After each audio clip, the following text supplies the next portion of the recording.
গর্ভাবস্থার তৃতীয় মাস, এটি আপনার প্রথম ট্রাইমেস্টারের শেষ মাস। বিপদের সময় কাটতে চলেছে। এ মাসে বাচ্চার ওজন কত হবে, বাচ্চার উচ্চতা কত হবে, এছাড়াও বাচ্চার শরীরের কোন কোন অঙ্গ গঠিত হচ্ছে, আপনার সাথে কি ঘটবে, সব কিছুই জানার ইচ্ছা আপনার মাঝে থাকতে পারে। এই ভিডিওটি দেখুন, সকল প্রশ্নের উত্তর পাবেন। তৃতীয় মাসে কি করবেন, কি করবেন না, এবং আপনার সাথে কি ঘটবে, বাচ্চার সাথে কি ঘটবে, সব কিছুই জানতে পারবেন। ভিডিওটি ডাউনলোড করে রাখুন, বেশি বেশি শেয়ার করে দিন। ইউটিউব থেকে আমাদেরকে দেখে থাকলে সাবস্ক্রাইব করুন, ফেসবুক থেকে দেখে থাকলে পেজটি ফলো করতে ভুলবেন না। এছাড়াও এর চেয়ে কম বা বেশি মাসের গর্ভবতী যারা, তারা আমাদের প্লেলিস্ট চেক করতে পারেন। ডেসক্রিপশন বক্সে পেয়ে যাবেন বা স্ক্রিনে পেয়ে যাবেন, যেখানে আপনারা গর্ভাবস্থার এর চেয়ে বেশি মাসের বা কম মাসের আপডেটগুলো সম্পর্কে জানতে পারবেন। চলুন শুরু করা যাক। গর্ভাবস্থার তৃতীয় মাসে আপনার মোটামুটিভাবে 9 থেকে 13 সপ্তাহ পর্যন্ত পড়ে এবং এ মাসের প্রথম সপ্তাহ অর্থাৎ 9 সপ্তাহে বাচ্চার ওজন থাকবে 2 গ্রাম। 10 সপ্তাহে বাচ্চার ওজন হবে 4 গ্রাম, 11 সপ্তাহে বাচ্চার ওজন হবে 7 গ্রাম, 12তম সপ্তাহে বাচ্চার ওজন হবে 14 গ্রাম এবং 13তম সপ্তাহে বাচ্চার ওজন হবে 23 গ্রাম। 9তম সপ্তাহে বাচ্চার উচ্চতা থাকবে 2.3 সেন্টিমিটার, 10তম সপ্তাহে বাচ্চার উচ্চতা থাকবে 3.1 সেন্টিমিটার, 11তম সপ্তাহে বাচ্চার উচ্চতা থাকবে 4.1 সেন্টিমিটার, 12তম সপ্তাহে বাচ্চার উচ্চতা থাকবে 5.4 সেন্টিমিটার এবং 13তম সপ্তাহে বাচ্চার উচ্চতা হবে 7.4 সেন্টিমিটার। এ মাস নাগাদ বাচ্চার কোন কোন অঙ্গ গঠিত হবে চলুন জেনে নেই।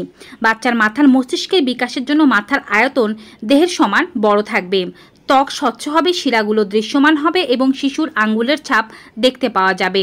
তার নেত্র পল্লবগুলো গঠিত হতে থাকবে, যা তার সমগ্র চোখকে ঢেকে রেখেছে। তার মুখ, জিহ্বা এবং ল্যারিক্সের বিকাশ গঠন হবে এবং চোয়াল ও উপরের ঠোঁট গঠিত হবে। বুড়ো আঙ্গুলগুলো সে চুষতে শুরু করতে পারে এবং অল্প অল্প করে হেঁচকি তুলবে। তার হৃৎপিণ্ড বিকশিত হবে, হৃদস্পন্দন শোনা যাবে বৈদ্যুতিক যন্ত্র ব্যবহার করে। অস্থিপেশি ও কঙ্কাল তন্ত্র গঠিত হতে থাকবে এবং আপনার শিশু হাত পা নাড়াচাড়া শুরু করতে থাকবে। আপনার জরায়ু পেলভিকের কিছুটা বাইরে আসতে পারে, কিন্তু এই সময় পর্যন্ত বাচ্চার নড়াচড়া আপনি অনুভব করতে পারবেন না। বাচ্চার অস্থিমজ্জা এবং শ্বেত রক্তকণিকা এগুলো আস্তে আস্তে গঠিত হতে থাকবে। বাচ্চার অগ্নাশয় ইনসুলিন ক্ষরণের কাজ শুরু করবে। বাচ্চার অন্ত্র পাচনের সহায়তার জন্য সংকুচিত ও প্রসারিত হতে শুরু করবে এবং বাচ্চার বৃক্ক মূত্র রেচন প্রক্রিয়া ও মলাশয়ে পাঠাতে শুরু করবে এবং অন্যান্য অংশগুলো আস্তে আস্তে করে গঠিত হবে। এ মাস নাগাদ আস্তে আস্তে বাচ্চার জননাঙ্গ গঠিত হবে। বাচ্চাটি ছেলে নাকি মেয়ে তা স্পষ্টতর বোঝা যাবে। উন্নত দেশগুলোতে এ সময় আল্ট্রাসাউন্ড করার মাধ্যমে বাচ্চার লিঙ্গকে আইডেন্টিফাই করা যায়, তবে আমাদের দেশে 5ম থেকে 6ষ্ঠ মাস পর্যন্ত অপেক্ষা করতে হতে পারে। এ মাস নাগাদ মায়ের শরীরে কি কি লক্ষণ প্রকাশ পাবে চলুন সেগুলো সম্পর্কে একটু বিস্তারিত জানি।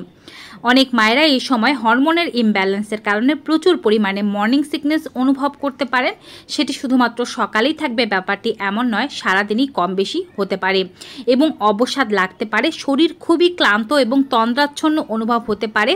শরীর এখন অনেক বেশি পরিমাণে ব্লাড সাপ্লাইয়ের জন্য কাজ করছে, বাচ্চাকে সুরক্ষা দেওয়ার জন্য কাজ করছে, যার কারণে আপনার শরীরের রক্তচাপ এবং উচ্চ শর্করার মাত্রার কারণে আপনার বেশি পরিমাণে অবসাদগ্রস্ততা এবং ক্লান্তি দুর্বলতা লাগতে পারে।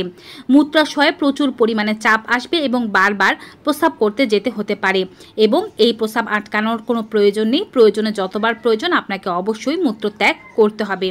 এই সময় আপনার খাদ্য সঠিকভাবে হজম না হওয়ার কারণে কনস্টিপেশনের সমস্যা বাড়বে। কনস্টিপেশনের সমস্যা অতিরিক্ত হলে ডক্টরের পরামর্শ নেওয়া উচিত, কারণ মলত্যাগের জন্য অতিরিক্ত প্রেসার দেওয়া আপনার বাচ্চার জন্য ক্ষতিকারক হতে পারে।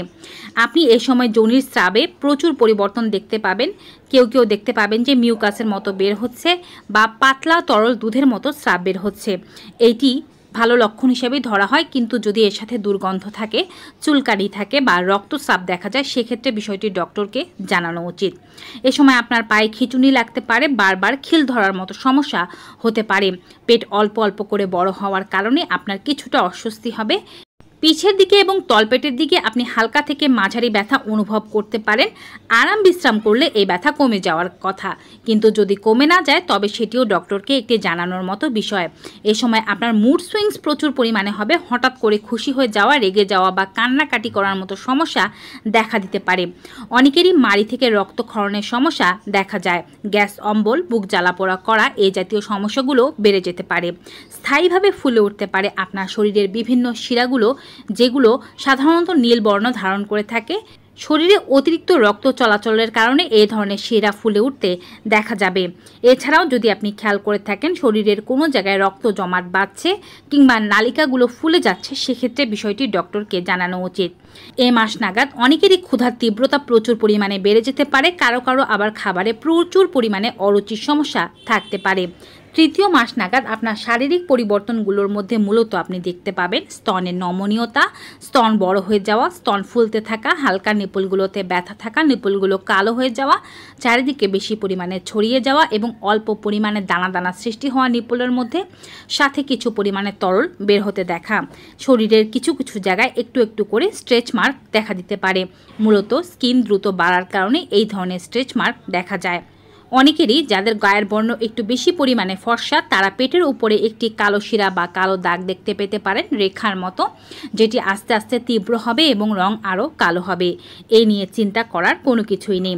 পেটের স্ট্রেচ মার্ক বা শরীরের স্ট্রেচ মার্ক কমানোর জন্য স্নানের পরে অল্প পরিমাণে আমন্ড অয়েল অথবা যে কোনো ধরনের ময়শ্চারাইজার আপনি হাতে নিয়ে, কিংবা কোনো কিছুই না থাকলে নারকেল তেল হাতে নিয়ে আপনার সেই জায়গাটাতে আস্তে আস্তে করে মাসাজ করতে পারেন। দুবার করবেন, রাতে ঘুমাতে যাওয়ার আগে একবার এবং স্নানের পরে একবার। এতে স্ট্রেচ মার্কের পরিমাণ তুলনামূলকভাবে কম হবে। মেজাজের অস্থিরতা কমানোর জন্য সবার সাথে খোলা মনে কথা বলুন, মাঝে মাঝে বাইরে হাঁটতে যান, এতে করে মন ফ্রেশ থাকবে। এ মাস নাগাদ আপনি কাম শক্তির অভাব অনুভব করতে পারেন, অর্থাৎ যৌন জীবনে আপনার অনীহা আসতে পারে। সেটি নিয়েও চিন্তা করার কোনো কারণ নেই। আস্তে আস্তে হরমোনাল ইমব্যালেন্সগুলো ঠিক হবে এবং আপনার এই সমস্যাগুলো কমে যাবে।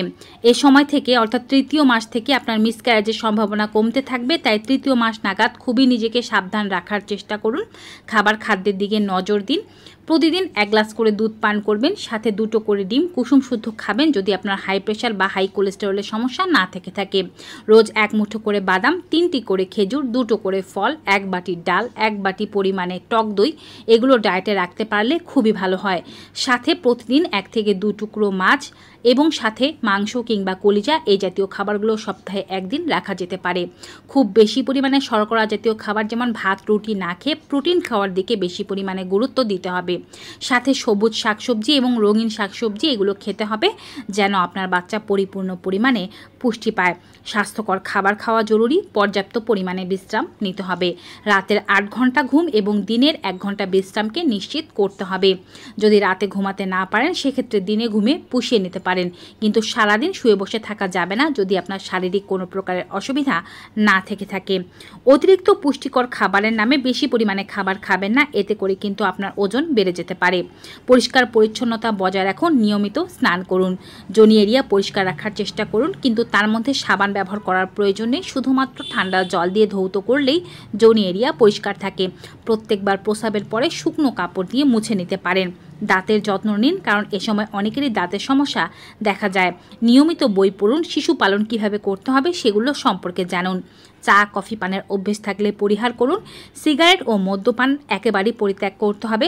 আপনার আশেপাশে যদি কেউ এমনটা করে থাকে তার থেকে দূরে থাকার চেষ্টা করুন। শারীরিক কোনো অসুবিধা না থাকলে নিয়মিত 30 মিনিট হাঁটার চেষ্টা করুন, বা আপনি যদি হালকা এক্সারসাইজ যা প্রেগনেন্সিতে নিরাপদ সেগুলো করতে পারেন। এটি আপনার শরীরের বিভিন্ন ধরনের সমস্যা, বিভিন্ন অঙ্গের ব্যথা এগুলোকে কমাবে, ওজনটাকে নিয়ন্ত্রণে রাখবে, নর্মাল ডেলিভারি যেন হয় সেটিকে নিশ্চিত করবে, প্রেশার ডায়াবেটিস থেকে আপনাকে দূরে রাখতে সাহায্য করবে।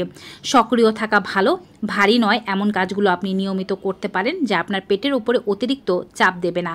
সংসারে হালকা কাজ করা যেতে পারে, কিন্তু যদি কোনো শারীরিক সমস্যার জন্য ডক্টর আপনাকে বেড রেস্ট দিয়ে থাকে সেক্ষেত্রে আপনি বেড রেস্ট নিতে পারেন, তাতে কোনো সমস্যা নেই। অতিরিক্ত তেল মশলা চর্বিযুক্ত খাবার থেকে নিজেকে বিরত রাখুন, এতে গ্যাস্ট্রিক অ্যাসিডিটির সমস্যা কম হবে। হালকা সুতির জামাকাপড় পরুন এবং অবশ্যই সুতির আন্ডারগার্মেন্ট ব্যবহার করুন। দিনে অন্ততপক্ষে 2 বার আন্ডারগার্মেন্ট পরিবর্তন করার চেষ্টা করুন। ফ্ল্যাট জুতা ব্যবহার করুন, হাই হিল ছেড়ে দিন। যে কোনো প্রকারের ওষুধ সেবনের পূর্বে একবার ডক্টরের কাছে জেনে নিন যে সেই ওষুধটি আপনার জন্য নিরাপদ কিনা। ফলিক অ্যাসিড নিয়মিত গ্রহণ করুন। ডক্টরের পরামর্শে কখন থেকে আয়রন ও ক্যালসিয়াম খেতে হবে সেগুলো বুঝে নিন। এই সময় নাগাদ আপনার রক্ত পরীক্ষা করে নিন। প্রেশার, ডায়াবেটিস থেকে শুরু করে ইউরিনে কোনো সমস্যা আছে কিনা, থাইরয়েডের কোনো জটিলতা আছে কিনা তা পরীক্ষা করে নেওয়া উচিত। যারা এখন পর্যন্ত গর্ভাবস্থার প্রথম আল্ট্রাসাউন্ডটি করেননি তারা অবশ্যই প্রথম আল্ট্রাসাউন্ডটি করে নেবেন এবং দেখে নেবেন বাচ্চা কেমন আছে। সিবিসি করার মাধ্যমে বুঝে নেবেন আপনার শরীরে হিমোগ্লোবিনের মাত্রা কত। এভাবে নিজেকে নিরাপদ রাখতে পারবেন গর্ভাবস্থার 3য় মাসে। ভিউয়ার্স, ভিডিওটি কেমন লাগলো কমেন্ট বক্সে জানাতে ভুলবেন না। ভালো উপকারী মনে হয়ে থাকলে সকল গর্ভবতী মায়েদের মাঝে বেশি বেশি শেয়ার করে দিন। বিদায় নেব, সবাই ভালো থাকুন, সুস্থ থাকুন। Good bye and take care.